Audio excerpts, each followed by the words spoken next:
Well, would you look at that?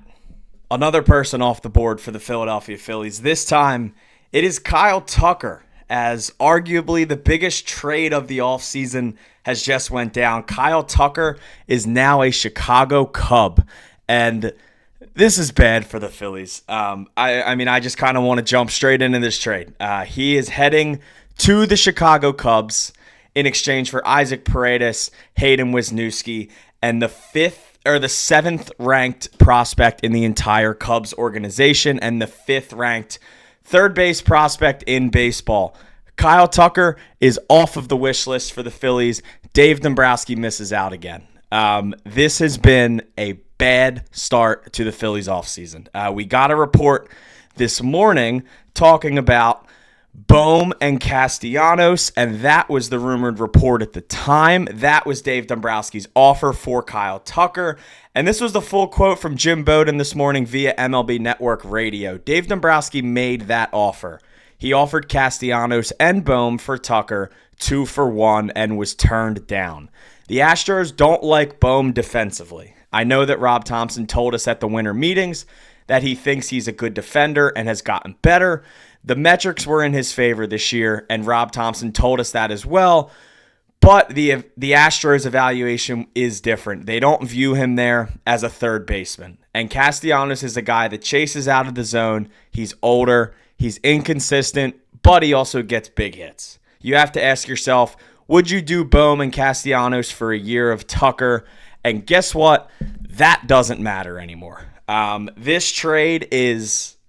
I honestly can't believe it went through. I understand the issue teams are having with Tucker right now is the fact that they probably only have him for one season. I've said multiple times on this channel already, there was no bigger winner from the Juan Soto sweepstakes than Kyle Tucker. Kyle Tucker is one of the best hitters in baseball. He's probably a top 5 hitter in the entire league.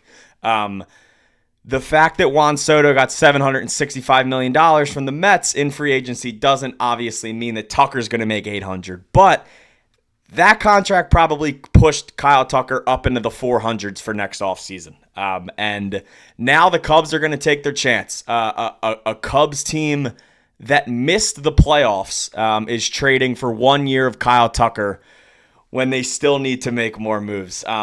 I don't know what's going on, man. This is just, it seems like every time you hear some sort of rumor for the Phillies, some sort of guy that Dave Dombrowski's interested in throws an underwhelming package at, the guy goes somewhere 30 minutes later. It's starting to get like incredibly frustrating right now. But I really do want to kind of dive into this here because it doesn't seem like that big of a package. This is Isaac Paredes from the last 6 years. He spent the first half of 2024 with the Tampa Bay Rays. He had a 792 OPS. He went over to the Cubs the back half of 2024 at the trade deadline. Didn't have a great time in Chicago, 633 OPS, but that best season of his career was obviously 2023, 31 homers, 98 RBIs, and 840 OPS, and a 4.3 WAR. As far as Wisniewski, this is just kind of like a middle-of-the-pack pitcher. I think they're going to sort of take a chance here on hoping the Astros can kind of get him right and get him to where they think he could be. But then as far as the rest of the package, this is just incredibly frustrating right now. Cam Smith is obviously this last prospect going over. Definitely a very nice prospect for the Astros, but it just seems Dave Dombrowski keeps striking out. First, it was obviously the Juan Soto sweepstakes. Then it was the Garrett Crochet trade, which honestly I got on here and said I didn't hate that they struck out. But I despise and am incredibly angry that they struck out on this Kyle Tucker trade. Because this is Kyle Tucker from a half of a 2024 season. 23 home runs, 49 RBIs, a 408 on-base percentage, 56 walks. He would have been on track for about 110 walk season. 277 at-bats, 80 hits, 11 stolen bases, 54 strikeouts, a 181 OPS plus. He was never caught stealing. He had a 4.7 WAR in 78 games. if you put that WAR up against the current Phillies position players, he's second. He's second with his 4.6 WAR from last year.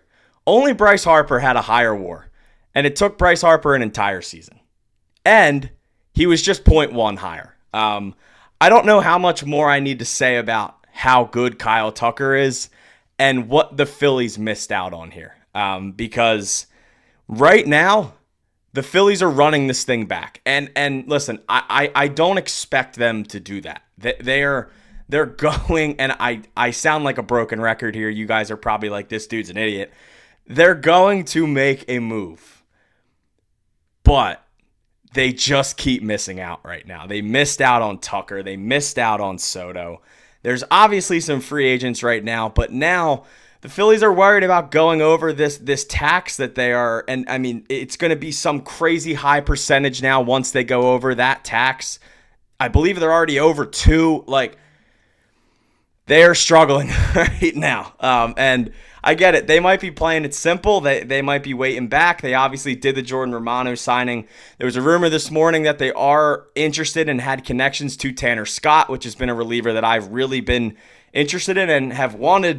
But as far as the hitting rumors, there is nothing. There is absolutely nothing right now after the Kyle Tucker trade went down. The Seiya Suzuki move, am I all in for Seiya Suzuki? Is that what I have to do at this point? Like, I don't know what at this point we have to do because right now it seems like the Phillies are just getting outbid by everyone, and it seems like these packages that they're putting together just simply aren't good enough. And like, all love to Dave Dombrowski for trying to sort of save some prospects here. But if this rumor is true of Castellanos and Bohm for Kyle Tucker straight up, we have some issues.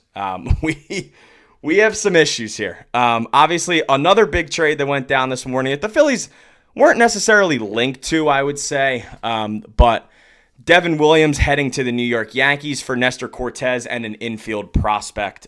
So that is sort of a reliever that I guess you could say was linked to the Phillies at some time, but it seems like they were kind of looking more on the free agent market for relievers this offseason. But where do they go from here? No Kyle Tucker.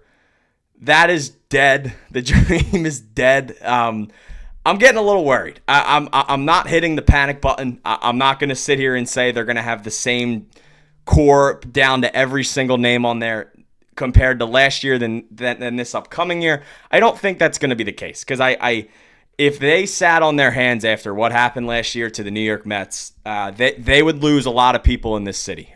So I really don't expect them to do that. But the frustrating part is that it seems like they just keep striking out.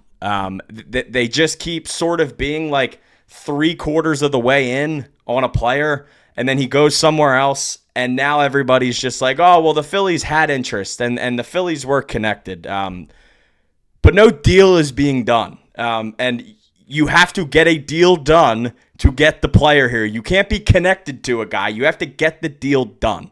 Are the Phillies going to do that? I hope so. I'm freaking praying for anyone at this point. That's like the rate that I'm at. This is bad for the Phillies. I really wanted Kyle Tucker. This was the bat. This was the bat that I really wanted, and this is the guy that can change your team. I mean, this dude's a top 5 hitter in baseball. He's a top 3 hitter in the American League every single year. Would have probably won an MVP right now if it wasn't for Shohei Ohtani when he was on the Angels, and now Aaron Judge and Bobby Witt obviously in this running now. Kyle Tucker was an MVP candidate every single year for the Astros. If you don't remember, Kyle Tucker had a multi-homer game against Aaron Nola in Game 1 of the World Series.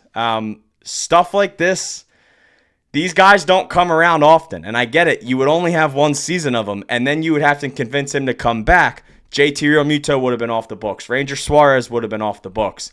Kyle Schwarber would have been off the books. Obviously, I think the team wants to bring Schwarber back, but I don't know, man. No Kyle Tucker. And I don't know where the Phillies go from here. They got to go get a bat. They're going to get someone, but they got to get someone quick because guys are starting to fly off the market fast, and it's getting really frustrating. So that is going to be it for me today on Phillies Digest. If you guys have not already, please like and subscribe on our channel. We are growing, and we appreciate all of you guys for being here every single day. Me, Sean Bernard, our entire team. Thank you guys so much. This has been another episode of Phillies Digest. Peace.